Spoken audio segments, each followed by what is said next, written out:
Assalamualaikum Ustaz. Assalamualaikum. Semoga Ustaz selalu diberi keberkahan oleh Allah SWT dan semoga Allah melimpahkan yang lebih baik dari apa yang Anda sampaikan dan Anda doakan untuk kami. Ustaz, tolong dijelaskan bagaimana cara membayar kifarat Ramadan dan bertobat nasuha dengan benar. Karena saya dan suami pernah melakukan kesalahan di bulan Ramadan.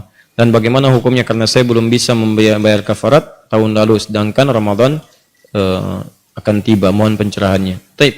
Terkait hubungan suami istri di siang hari Ramadan, maka dilihat apakah itu karena ketidaktahuan ataukah dengan penuh pengetahuan dan secara sadar meyakinkan dilakukan. Kalau sadar benar itu tahu, hukumnya tahu, kemudian dikerjakan, maka 3 alternatifnya.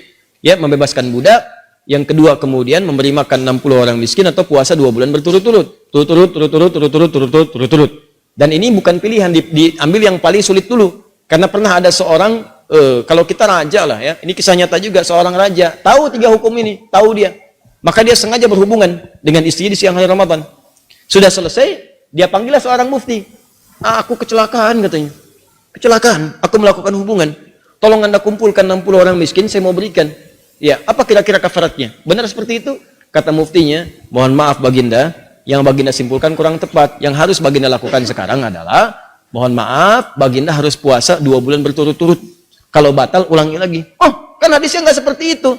Memang hadisnya mengatakan 3 pilihan, tapi pilihan itu sesuai dengan kadar yang ditetapkan bagi pelakunya.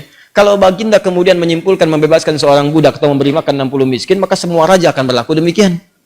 Karena dia punya kemampuan. Enak aja siang-siang berhubungan, habis itu kumpulin orang miskin, kasih. Ya, maka akan seenaknya syariat dipermainkan seperti itu. Paham ya? Baik, maka dari 3 pilihan ini, ada misalnya terjadi di zaman Nabi juga. Membebaskan budak, nggak punya kemampuan. Setelah itu, ya Rasulullah, apa yang harus kulakukan? Puasa 2 bulan berturut-turut. Ya Allah, ya Rasulullah, aku nggak punya kemampuan untuk itu, fisikku lemah. Udah lemah, ngelakuin lagi gitu kan.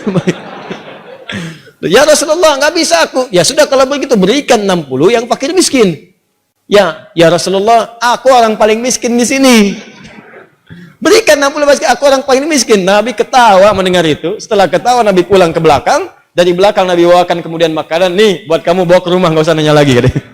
Nih bawa ke rumah. Jadi kalau memang itu yang terjadi, kemudian coba lihat, pertama bertobat dulu kepada Allah, bertobat, ya sampaikan kemudian permohonan ampunan kepada Allah dengan tobat yang benar, tangisi itu, minta ampunan kepada Allah. Kemudian lihat diantara itu yang bisa Anda kerjakan. Membebaskan budak itu nggak mungkin sudah tidak ada. Puasa yang Anda bisa kerjakan dicoba. Kalau kemudian Anda tak mampu dengan itu semua, maka Anda mencoba memberikan makanan kepada orang-orang miskin seperti yang tertera dalam riwayat-riwayat yang sahih seperti yang tadi kami sampaikan. Semoga Allah memberikan kemuliaan-kemuliaan.